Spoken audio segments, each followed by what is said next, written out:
Hello and welcome to Coaching Think Talk.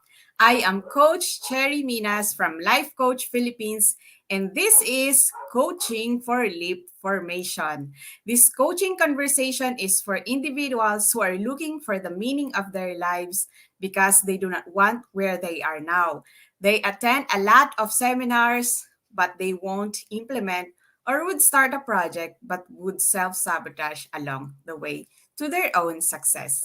And my mission is to provide these individuals a guide where they can follow so that they can collect that missing piece of their puzzle, and then they can start to rise above their difficulties, their mistakes in the past, and they can be a better individual. So there, thank you for joining me live today, and please leave your digital footprints by letting us know where you are coming from today. Please do tag a friend and circulate this video to help us reach more individuals who might be in need of what I'll be sharing for this session. You may also give some shout outs to people who are dear to you, your friends, with some inspiring message. If you are watching this on a replay, put in there in the comments below #replay. I am streaming via FB page of Life Coach Philippines and YouTube channel Coach AI-Connect. If you are new to this platform, please like, follow, and subscribe. So, how are you all? Last week we talked about how stress is affecting you and like a little bit of the biology side of your stress, of your worry. If you are a person who worries a lot, then go back to our episode last Tuesday and learn about how you can actually manage that worry. Because again, your worries will not bring you somewhere.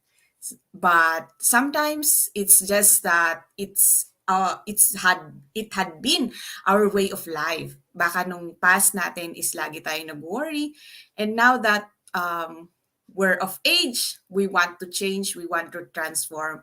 And if you want that transformation for your life, go back to our episode last Tuesday. So for today, our topic is about dopamine. So what is dopamine? So di ba pag dopamine yung pinag-uusapan, usually yun yung chemical na, yun, ang tawag din natin dito is love chemical or yung pleasure reward chemical. Di ba pag may nakita mo yung crush mo, yung yon may ano ng dopamine. So yon. And maliban dun, ano pa ba ang alam natin about dopamine? So when I remember my high school biology, hindi naman namin ito masyadong pinag-aralan. But maybe kung ito yung major mo, mas alam mo kung ano yung dopamine. So yan. Again, dopamine is not just your pleasure reward chemical. So what else do we need to know about dopamine? So ngayon, pag-aralan natin. So according to Deborah Davis, we got dopamine in the brain when we like something a lot. Yun nga, pati tao. Well, cell phones stimulate dopamine too. So it really is the case that there are some people who are pretty addicted to these devices. Like yung ding, pag may nag-like, pag may nag-heart sa post mo.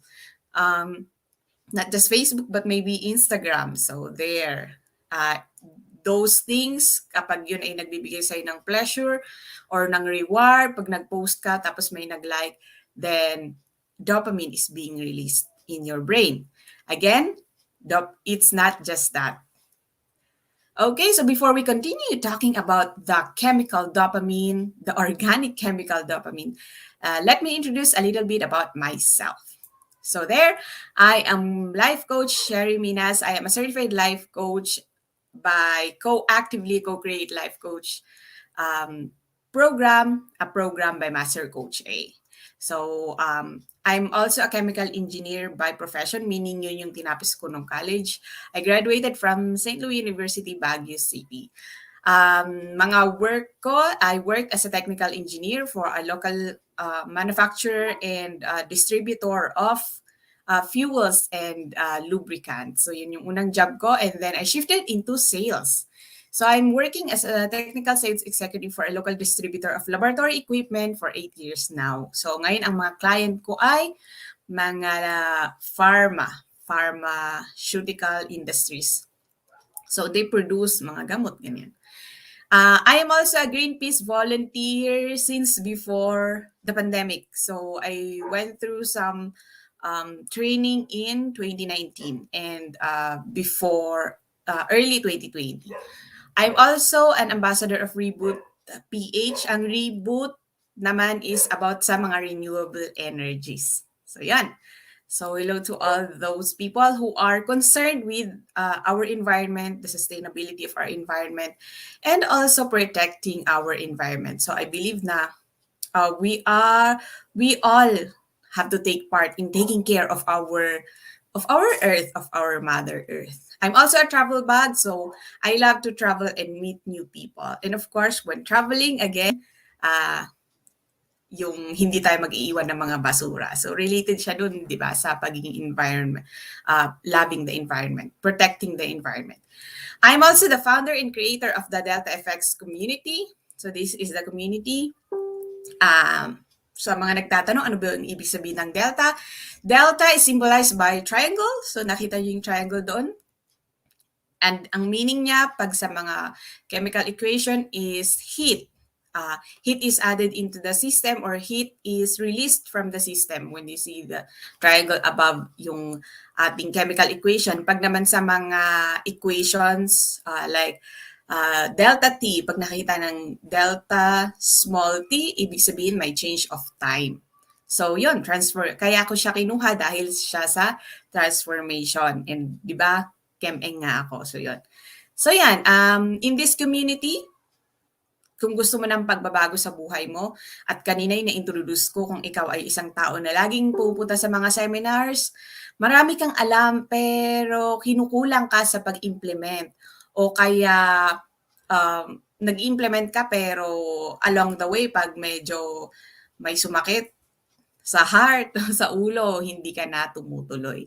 So yun, ikaw yung taong maraming alam pero pag titingnan mo yung accomplishment mo, hindi ka kontento. So yan, ang sabi natin dito sa Delta FX community, in wondering, you find wonders. Change may happen from random life events, but transformation begins with a single decision to take action until finish or until matapos mo yung project. So if you can relate to what I am saying here, join me inside the Delta FX community. If you want to effect transformation in your life and to the people around you, then join me inside this community. Okay, so as you are here, I'd like you to become intentional with your time because again, time is gold, cliche as it may, but it's true. Ang time ay hindi mo na mapapalitan. Ang pera pwede mo ulit kitain pero ang time hindi, 'di ba? Halimbawa kahapon nagkasakit ako. 'Di ba parang feeling ko nasayang yung time na yun. Pero 'yon, I had time with my family. So, yun, diba? So, ano ba yung importante sa'yo? Doon mo igugol yung time mo. So, as you are here, share your thoughts, diba? Pag may mga nakita ka dyan na gusto mong i-share and meron kang aha moment, take that aha moment. I-share mo sa timeline mo, i-share mo sa Facebook mo para mag-bless mo din yung ibang tao with the hashtag #MyBagMoment, hashtag Coaching Think Talk because yung program natin is Coaching Think Talk, and hashtag the Delta FX, of course, yung ating tribo, yung ating community. Okay, so let's go back. What is dopamine? So dopamine is a neurotransmitter that helps control the brain's reward and pleasure system. So yung definition niya pa lang, neurotransmitter, ibig sabihin yun yung in between two neurons, yung nagta-transfer ng messages from two neurons. Again, yung neurons natin is yung nerve cells. So yun, brain cells. So brain cells are your neurons. Okay, so again, yung ano niya is ang definition natin ng dopamine dito is isang part lang, 'di ba? Ang sabi niya dito is the brain's reward and pleasure system. But it's not just reward and pleasure system or pleasure chemical. So where is dopamine being produced? So look at that. That's your brain. So when you took biology, ito yung mga minemorize mo. Yan, mga pons, medulla.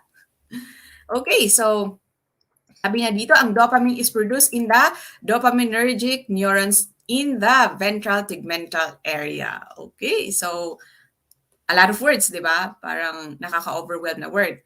Of the midbrain. So nakikita nyo dito yung midbrain. Ventral tegmental, pag tegmental, sa ilalim daw. So the substantia nigra pars compacta in the arcuate nucleus of the hypothalamus. So nasan dito yung hypothalamus?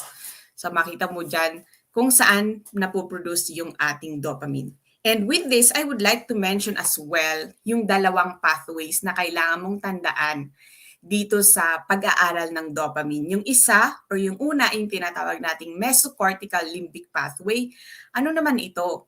Importante na tatandaan mo na may dalawang pathway kahit na i-search mo siya. Ano nga ba yung mga pathways ng dopamine? So, kailangan natin siyang aralin kasi mamaya i-discuss natin. So, yung mesocortical limbic pathway ay yung reward, reinforcement, yun yung mga drive, what drives you to do something, what drives you to pursue your dream, to pursue someone, di ba? Pag may gusto ka na tao, to pursue something, yung gusto mong bilhin, yung mga ganun, yung mga Shopee, yung mga damit, yun yung, or reward, may gusto kang maabot. So yun siya, ang involved doon, yung pathway na dinadaanan ng dopamine mo is yung mesocortical limbic pathway. So naalala natin na di ba yung neurotransmitter siya, ibig sabihin napoproduce siya from somewhere, from one, and then natatransfer siya sa isa. So meron tayong nagpo-produce at meron tayong receiver. So yun. And dito din sa pathway na to, ito yung addiction disruption na i-discuss natin mamaya, yung mga reuptake na sinasabi. And then yung second or yung isa pa, so titingnan natin yung ating notes. Ayan. So yung isa pa is yung tinatawag na yung substantia nigra, na yun nga yung sa may part ng hypothalamus mo is kaya din siya substantia nigra kasi dark siya. So yung substantia nigra naman natin, yung involved na pathway kapag ang pinag-uusapan ay movement. So yan, exciting 'di ba? Marami tayong pag-aaralan. And again, prelude or bakit natin 'to pinag-aaralan? So ano naman pag may dopamine ako, Coach Cherry? Kasi nga 'di ba yung dopamine kanina, titingnan natin yung pleasure, yung ganon. So a little bit of alam mo yung knowledge na kailangan mong malaman about dopamine is, di ba yung dopamine yung ating pleasure chemical, and maliban na pa sa pleasure and reward, meron pa siyang ibang function na pag-aaralan nga natin mamaya. Pero bakit bakit natin ito pag-aaralan? It's because may mga bagay na kailangan mong i-control. Kasi, di ba minsan kailangan mong naghahabol ka? Bakit minsan wala kang focus? Bakit minsan wala kang attention? Kailangan may attention ka, kailangan mag-focus ka, di ba? Bakit ganon? May mga tao na, kung ikaw ay tao na hindi ka makafocus, so kailangan mong tignan si dopamine mo. Pag ikaw ay tao na nahihirapan sa movement mo, pag yung nag-slow o kaya yung mga may Parkinson's disease, so titingnan mo dito si dopamine. Siya isang chemical na titingnan mo. Malaking part siya, hindi ko sinasabing siya lang, pero malaking part siya ng ganitong usapin. Also, yung motivation, di ba minsan parang, dati masaya ka dun. Di ba yung isang bagay, sobrang masaya ka, sobrang ginaganahan ka sa paggawa nun. Di ba may mga ganun tayo, dating hobby mo, dati mong gustong ginagawa na kahit, halimbawa, sideline mo lang siya, pero alam mo yun, sobrang ano ka dun, sobrang tutok ka dun, at kahit na nagpupuyat ka, gagawin mo pa din siya. So, involved si dopamine doon. And bakit dati, gustong-gusto mo siya, may drive ka, may motivation ka, pero bakit nawala? So, yun yung titingnan natin na, kasi mayroon tayong sa ibang klase na natin siya pag-uusapan, pero background lang na, it's because nagkakaroon tayo ng baseline. So, di ba bumababa, tumataas yung dopamine natin, depende sa release. Pero meron din tayong tinatawag na baseline. So kung ikaw yung taong laging nagpo-pursue, alam mo yung baseline mo, kung dati 0 yung baseline mo, ngayon 5 na. So 'di ba minsan 'pag una nating napakinggan parang, "Ha? Hindi ko siya na-gets." Pero 'pag paulit-ulit mo siyang napapakinggan, medyo nage-gets mo na. 'Pag bago siya talaga at hindi mo siya concern, hindi mo talaga siya maiintindihan ng, ah, maiintindihan. Pero hindi ibig sabihin na hindi ka magaling, 'di ba? So, yun yung mga titingnan natin ngayon. So, ngayon is introduction lang kung ano bang mga bakit ako kailangan maging concern sa aking dopamine? Bakit ko kailangan tignan yung dopamine ko? Kasi may mga tools na pwede nating gamitin para mapataas yung ating dopamine. So, yun. So, again, 'di ba dati diniscuss natin yung mind and body connection. It's because kaya natin tinitingnan yung biology kasi it affects yung how we think. And how we think affects yung pag-release no yung body natin. Kaya nga meron tayong tinatawag na mind and body connection. So, ngayong session na to, we're going to talk about the dopamine functions. So, here are some of the dopamine functions. Ang tinatawag here is movement, memory, pleasurable reward, where dopamine is actually known, behavior and cognition, attention. 'Di ba kaya natin binanggit kanina na bakit yung focus ko, yung attention ko nawawala. Inhibition of prolactin production, sleep, so yon, mood, so it affects your mood and your learning. So yon.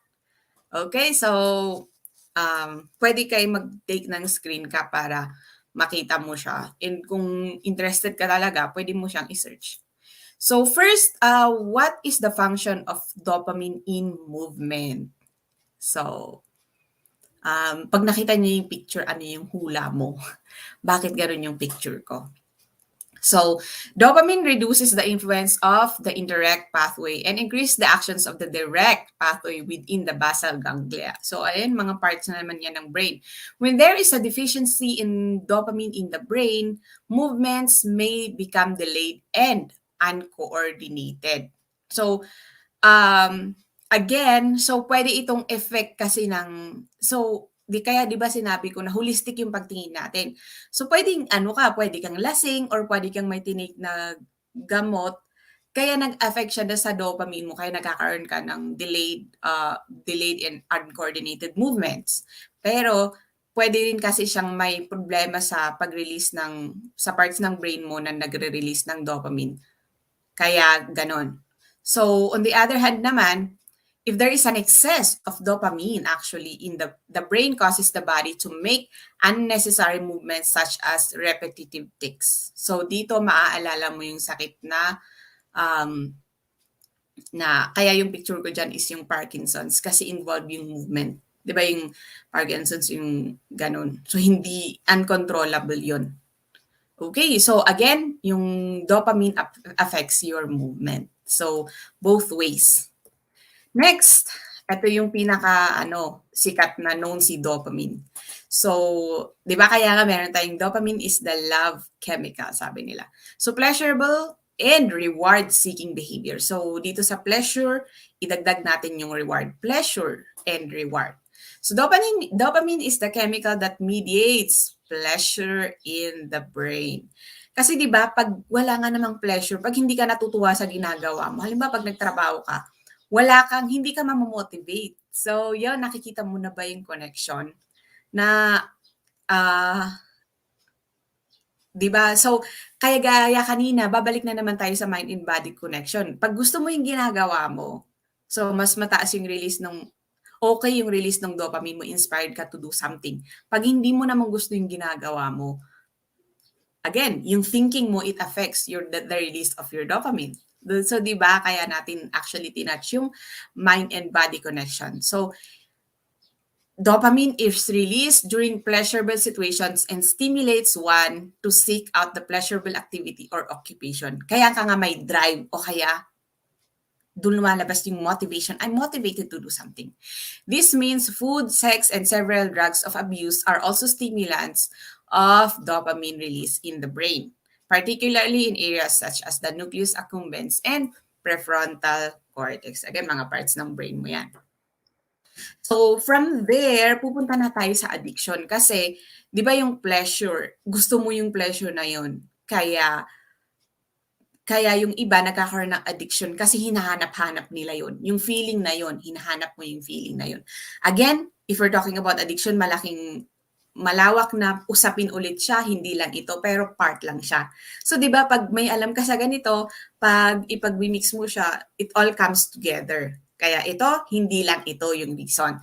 So, sabi niya, ang titingnan natin dito are the drugs na cocaine and amphetamines. So, these two drugs inhibit the reuptake of dopamine. So, ano ibig sabihin ng reuptake? So, yung nag-release ng dopamine, dapat i-uptake niya ulit siya. Pero, with addiction, itong mga drugs na to na cocaine at amphetamine, di ba na-release na siya ng body mo?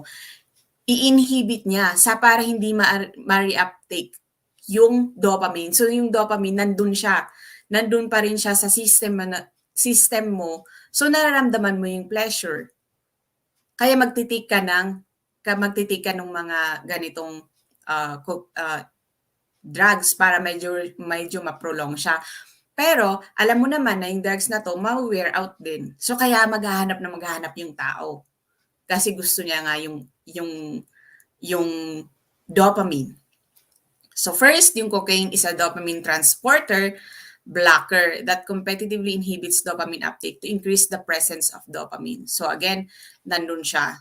Yung dopamine is nandun siya sa isang area, nandun pa rin siya sa system mo. Hindi siya ma-reuptake. Pag amphetamine increases the concentration of dopamine in the synaptic gap. So yung synaptic gap, di ba, yung mga nerves natin, yung mga neurons natin, yung mga brain cells natin, hindi naman sila dikit-dikit, di ba? May mga spaces yan. So, yun yung mga tinatawag natin sa synaptic gap. So, actually, yung amphetamine, it increases the concentration of dopamine doon. So, yun. But by a different mechanism, hindi siya yung natural na function ng body. Amphetamines are similar in structure to dopamine and so can enter the presynaptic neurons via its dopamine transporter. So, mukha siyang, dahil kamukha niya, nire-receive siya ng body mo. Kumbaga, ikaw, yung drugs na yun, dinideceive niya yung body mo na yung amphetamine is dopamine, pero hindi pala. So by entering, the amphetamines force dopamine molecules out of their storage vesicles. So ngayon, si amphetamine, nakakatulong siya to produce actually dopamine para dumami yung dopamine mo. By increasing presence of dopamine, both these lead to increased pleasurable feelings and addiction. So, yun. Kaya, di ba, kaya siya naging addiction kasi at first, tinik siya ng tao, nagustuhan niya yung pleasure, nagustuhan niya yung naramdaman niya during that time. At gusto niya ulit yun. Kasi gusto niya ulit yun maramdaman, kaya siya maghahanap ulit. Kaya siya naging addiction. Next is what's the function of dopamine in memory naman. So levels of dopamine in the brain, especially the prefrontal cortex, help in improving working memory. However, this is a delicate balance, and as levels increase or decrease to abnormal levels, memory suffers. So ganun pala yun. So dito sa picture natin, makikita mo yung learning and yung forgetting. So involves si dopamine dyan. So, makikita mo ulit na kailangan may balance siya. Hindi pwedeng sobrang konti yung dopamine mo. Hindi pwedeng sobrang madami yung dopamine mo. So, sa isang klase, pag-aaralan natin ng isang tong memory. So, i-relate natin siya sa learning. Kasi, di ba, when you learn, pag wala kang memory, walang kwenta yung learning or hindi ka matututo. Kasi, di ba, yung learning is kung ano yung mga nangyari in the past, pagtatagpi-tagpiin mo siya, yun na yung bago mong learning. Lumalaki ka para kang lumalaki. Pag halimbawa yung pinag-aral mo kahapon, nakalimutan mo, wala kang build-up. So, ganun siya. Kaya important may role pala si dopamine sa memory mo. So, hindi lang siya pleasure and reward, kundi meron din siyang role sa memory. So, alam mo yung mga drugs na yung mga nilalabas nila na mag-aano ng memory. it may, pwedeng ang path nun is actually regulating your dopamine para sa memory mo. So, yan. Yun yung mga bagay na pwede mong i-search. Halimbawa, kasi nilalatag lang natin to, pero alin ba dito yung nagkaroon ka ng problema? Alin yung gusto mong tignan? Diba? So, yan. Next would be dopamine actually relates to your, or dopamine affects your attention. So, tingnan natin kung, ayan, si hello Master Coach Jasmine, greet muna tayo ng mga viewers natin. Hello Ma'am Darbel, Coach Darbel. Ayan. So, ayan, si Coach Darbel. So, ano naman yung kinalaman ng ating dopamine sa ating attention? Yung attention in focus, di ba? Meron akong ano dito. So, yung mga taong may ADD or ADHD, ito yung isa sa tinitingnan nila. So, halimbawa, yung doktor at pag inaaral to, ito yung isa sa tinitingnan. Tsaka yung mga, naalala ko lang kanina yung memory kasi si Coach Darbel and nakilala ko sa Atomy, may mga ganun na mga supplements. So, yan. So, dito naman sa attention, di ba minsan, lalo na if gusto mong matapos, paano lumilipad yung utak mo, yung mga ganon. So, actually, again, mind and body connection, di ba, pwedeng may iniisip ka. So, pwedeng ma-inhibit yung pag-release ng dopamine mo and hindi na siya balance. So, yon. Tingnan natin kung paano siya nakaka-affect. So, dopamine helps in focus and attention. Vision helps a dopamine response in the brain, and this in turn helps one to focus and direct their attention. Again, yung mata mo, saan ka man nakakatingin. So, dopamine may be responsible for determining what stays in the short-term memory based on an imagined response to certain information. So, dito very relatable yung nakikita mo. So, paano yung mga bulag? So, yung mga bulag, hindi dito dumadaan yung kanilang kumbaga hindi na-stimulate yung dopamine release because of their eyes. So kapag ikaw ay nakakakita, halimbawa ako malabo lang naman yung mata ko, pero nakakita pa rin ako, ibig sabihin, my vision would affect the release of my dopamine. Na kasi dun yung attention. Kasi minsan ganun ako yung parang kapag may dumaan, madali akong, alam mo yun, yung peripheral ko may nakita siya, madali ako ma-distract. Pero may mga tao din naman na grabe yung focus nila. So, that spells, din yon again, yung release ng ating dopamine. So, yon. Reduced dopamine concentrations in the prefrontal cortex are thought to contribute to attention deficit disorder o yung ADD, or yung isang tawag dun is yung ADHD. So, it affects, nakaka-affect talaga siya ng, nakaka-affect siya ng attention and focus. So, yon. How about cognition? Ano naman yung role ni dopamine sa cognition? So, dopamine in the frontal lobes of the brain controls the flow of information from other areas of the brain. So, ganun pala siya nangyayari. Disorder of the dopamine in this region, yung frontal lobes, lead to decline in neurocognitive functions, especially memory, attention, and problem solving. So usually kapag kapag may accident, di ba? Pag may accident tapos naapektuhan yung part ng brain mo na yon, then you will have problems with this, with cognition. And kapag tumatanda, di ba, nagkakaroon din siya ng problem. And bakit yung iba okay at bakit yung iba hindi? Halimbawa, yung sa Alzheimer's disease, bakit yung iba nagkakaroon ng Alzheimer's disease, ng dementia, bakit yung iba hindi? So again, it's not just lifestyle. There's trauma involved. So again, ipa-vlog ko lang yung trauma. We are learning about trauma, which affects a lot of your health, your mental health, your physical health. And Master Coach A is having master classes about trauma. So join us with that. So yon, actually, it's related to this one. So, so nagkakaroon kasi ng problematic na pag-release ng dopamine and it affects your cognition. So yung cognition mo, hindi lang siya intelligence. So, yung cognition mo would involve your attention, memory, judgment, social cognition. Alam mo yun, yung ano mo sa ibang tao. And executive functions. Yung social cognition, balikan ko lang, di ba yung may iba na para na hindi sila makarelate sa ibang tao, yun yung mga ganong problema. It's because of that. So, yun. Last for our topic for our session today is pain processing. So, si dopamine, meron siyang role sa pain processing. Dopamine plays a role in pain processing actually in multiple levels of the CNS or the central nervous system.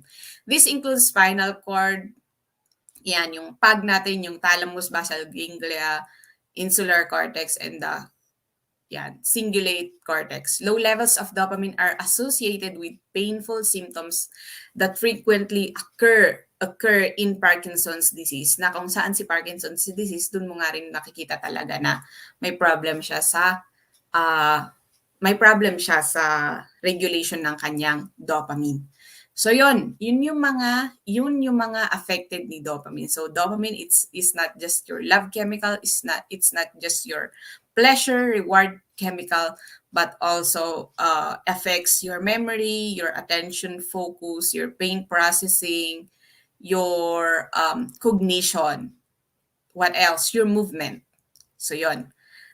Malaking bagay si dopamine. So hindi lang iisa yung role niya. So kung ikaw may mga problema ka sa mga yon, malamang meron kang tinitake na mga gamot. I mean, kapag nagpa-check up ka and may binibigay sa yung gamot, may yung mga gamot na yun, it regulates.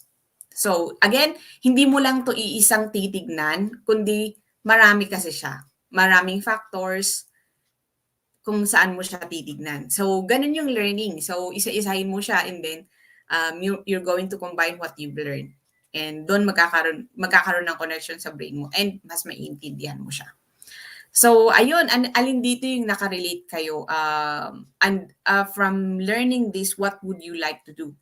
Like for me, for attention in focus, I would like to look at that. So, 'di ba? So, because there are things that you can do to actually increase your dopamine. Kapag low yung dopamine mo, you can go exercise, you eat protein-rich food, things like that. So, yun yung mga gagawin mo. And, you have to always consult someone who is an expert of this, yung doktor, ganun, expert para malaman mo kung ano yung problem ba talaga. So, yun. Okay, so I hope you've learned something from this and dun sa nalaman mo, ano yung next step mo. Okay, so as you are here, part of, again, yung pag-release ng dopamine mo is pwedeng manggaling siya sa iniisip mo, kaya low ka, you feel low kasi yung iniisip mo puro negative, kaya low ang release ng dopamine mo. O kaya meron ka talagang problem inside your body na physical problem. Halimbawa, you've hit something or may accident ka and wala kang motivation, movements mo are affected, yung cognition mo are affected. So, it's both ways. So, again, I'm encouraging you to talk to a life coach. Have these conversations because you are important. You are important. You have to talk. You can actually reach out for help. You are a champion. You are a big hero. I believe in you. And as I believe in you, I believe that you have a superpower. And like these people from the X-Men series, sining favorite niyo dyan.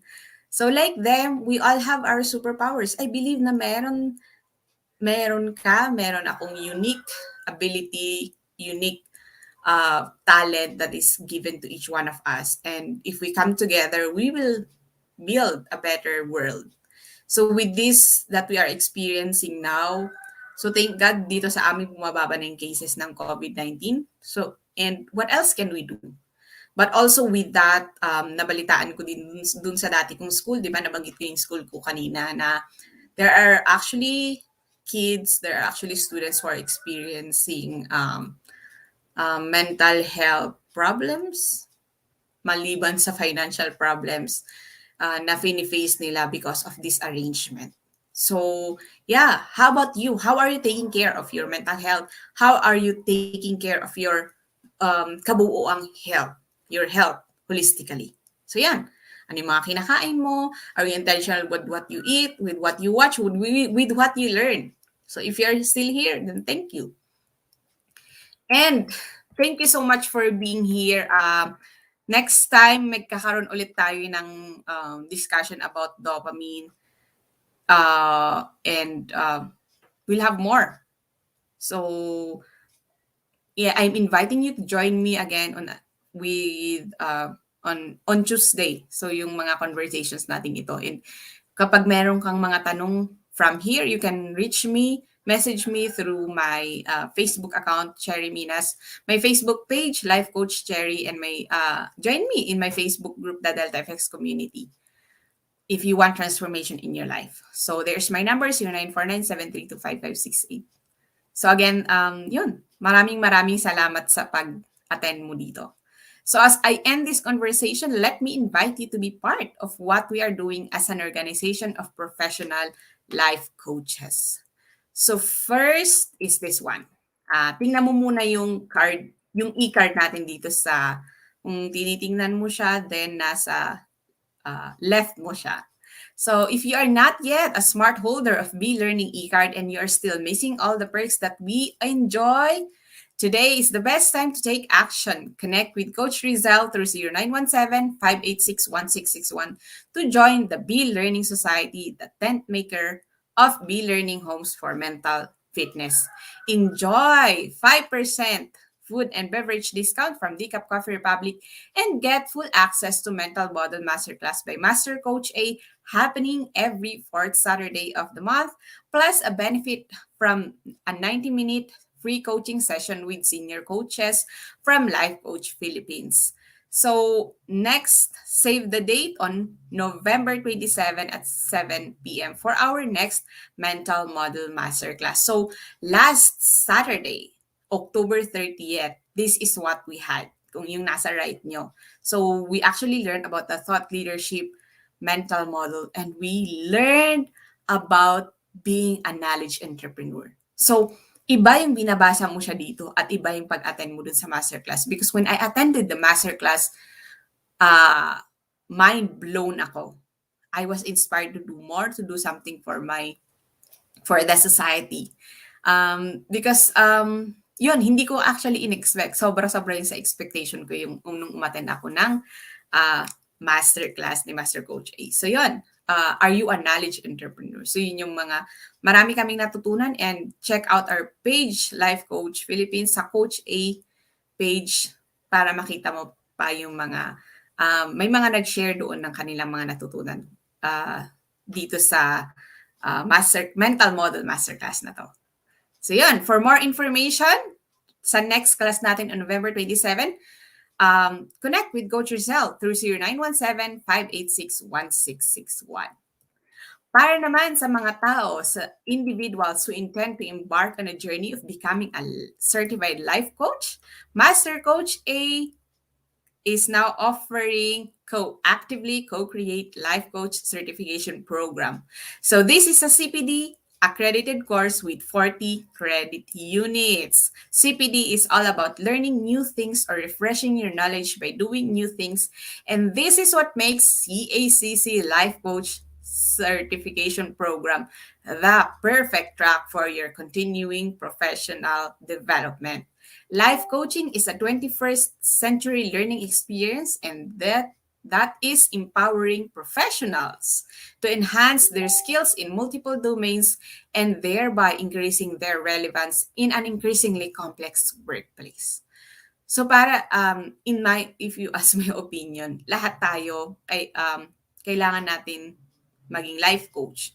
So kahit anumang profession ka, you can take this as your if you want to improve more, you can take this course for your CPD. CACC course includes a 21-day web-based learning, 3-day live coaching bootcamp with Master Coach A, and 3-day live business bootcamp with senior coaching team. The program also the program package also comes with many other bonuses. Totoo yan. So connect now with Coach Rizal through 0917-586-1661 to discover the opportunities waiting for you in this profession. We're excited to welcome you. So do join us for another coaching conversation later with Coach Rizal for coaching for purposeful living at 4 p.m. Once again, this is Coach Jerry Minas from Life Coach Philippines for Coaching Think Talk. Coaches like us think and talk like this. This is us from the Philippines. Love, bam, boom. Love, bam, boom. Love, bam, boom. Bye. See you again next.